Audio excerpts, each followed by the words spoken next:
Assalamualaikum warahmatullahi wabarakatuh. Di sini saya Bambang Priyambudi dan Rahmat Surya Dinata. Di sini saya akan menjelaskan tentang penentuan potensi ekonomi dan sektor komoditi unggulan daerah. Pemerintah daerah memberikan penjelasan bahwa dengan kondisi yang demikian, maka masing-masing daerah sudah lebih bebas dalam menetapkan sektor atau komoditi yang diprioritaskan pengembangannya. Kemampuan pemerintah dalam daerah untuk melihat sektor yang memiliki keunggulan dan kelemahan di wilayahnya menjadi semakin penting. Sektor yang memiliki keunggulan memiliki prospek yang lebih baik untuk dikembangkan dan diharapkan dapat mendorong sektor-sektor lain untuk berkembang. Potensi daerah suatu dengan daerah lainnya pasti berbeda-beda, karena hal ini terkait dengan karakteristik masing-masing daerah tersebut. Sehingga dalam upaya mencapai tujuan pembangunan ekonomi daerah, kebijakan utama yang perlu dilakukan adalah mengusahakan semaksimal mungkin agar prioritas pembangunan daerah sesuai dengan potensi yang dimiliki oleh daerah. Teori pertumbuhan ekonomi. Pertumbuhan ekonomi merupakan indikator yang memberikan informasi tentang gambaran keberhasilan pembangunan ekonomi regional, dapat disajikan berdasarkan atas dasar harga berlaku atau ADHB dan berdasarkan atas dasar harga konstan ADHK, di mana PDRB atas harga berlaku menggambarkan nilai tambah barang dan jasa yang dihitung menggunakan harga yang berlaku setiap tahun. Sedangkan PDRB atas dasar konstan menunjukkan nilai tambah barang dan jasa tersebut yang dihitung menggunakan harga yang berlaku pada satu tahun tertentu sebagai tahun dasar. Menurut teori klasik, tingkat pertumbuhan berasal dari tiga sumber, yaitu akumulasi modal, bertambahnya penawaran tenaga kerja, dan peningkatan teknologi. Teknologi ini terlihat dari peningkatan skill atau kemajuan teknik sehingga produktivitas per kapita meningkat.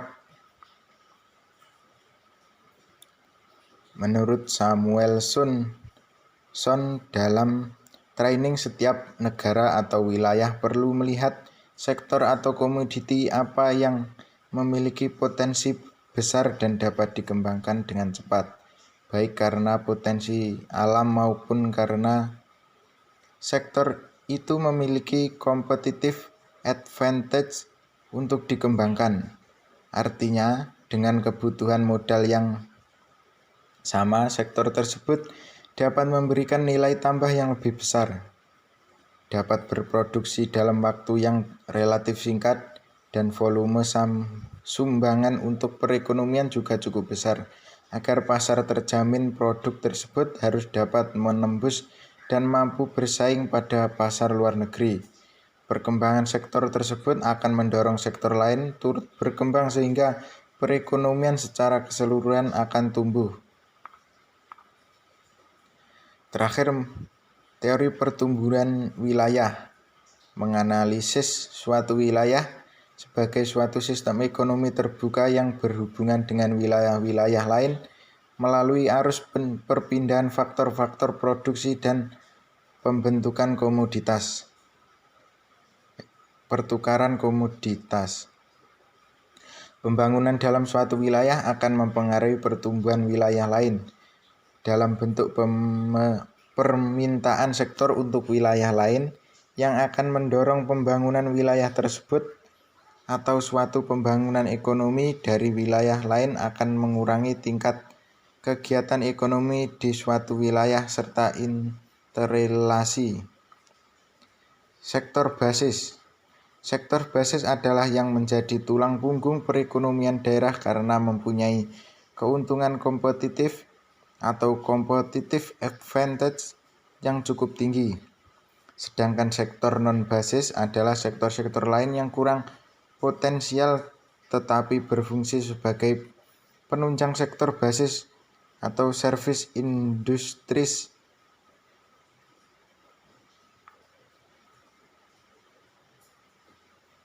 Ricardo dalam training sewaktu membahas perdagangan antara dua negara dan teori dua negara. Dalam teori tersebut, Ricardo membuktikan bahwa apabila ada dua negara yang saling berdagang dan masing-masing negara berkonsentrasikan diri untuk mengekspor barang yang sebagai negara tersebut memiliki keunggulan komparatif, maka kedua negara tersebut akan beruntung. Ternyata ide tersebut bukan saja bermanfaat dalam perdagangan internasional, tetapi juga sangat penting diperhatikan dalam ekonomi regional. Pergeseran sektor ekonomi. Menurut Todaro, teori-teori pertumbuhan struktural memusatkan perhatian pada transformasi struktur ekonomi dari pola pertanian ke struktur yang lebih modern, serta memiliki sektor industri manufaktur dan sektor jasa-jasa yang tangguh. Aliran pendekatan struktural ini didukung oleh Lewis yang terkenal dengan modal teoritisnya, surplus tenaga kerja dua sektor, dan Chenery yang sangat terkenal dengan analisis empirisnya tentang pola-pola pembangunan. Pengembangan sektor unggulan sebagai strategi pembangunan daerah. Sektor unggulan dapat pula diartikan sebagai sektor yang dapat menggerakkan pertumbuhan ekonomi wilayah sekitar yang ditunjukkan dengan parameter-parameter seperti: yang pertama, sumbangan sektor perekonomian terhadap perekonomian wilayah yang cukup tinggi; yang kedua, sektor yang mempunyai multiplier effect yang tinggi; yang ketiga, sektor yang kandungan depositnya melimpah; yang keempat, memiliki potensi added value yang cukup baik. Analisis shift share. Analisis shift share digunakan untuk mengetahui proses pertumbuhan ekonomi Kabupaten Bulukumba dikaitkan dengan perekonomian daerah yang menjadi referensi, yaitu Provinsi Sulawesi Selatan. Analisis shift share dalam penelitian ini menggunakan variabel pendekatan, yaitu PDRB, untuk menguraikan pertumbuhan ekonomi Kabupaten Bulukumba.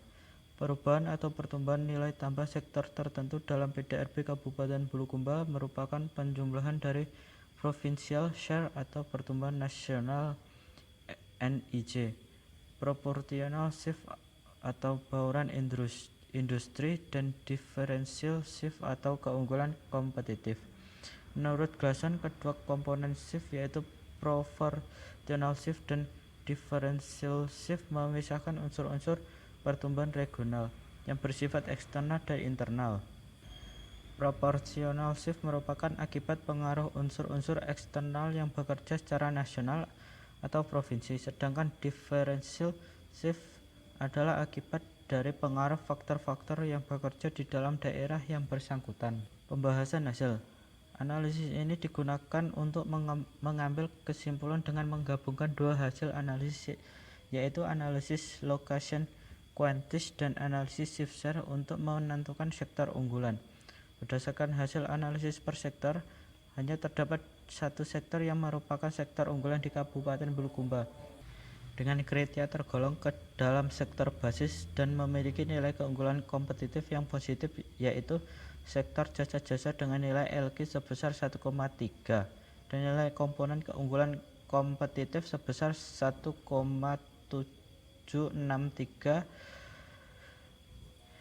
Nilai positif menunjukkan sektor ini mempunyai daya saing yang tinggi di tingkat provinsi, sehingga pertumbuhannya di daerah lebih cepat dari provinsi.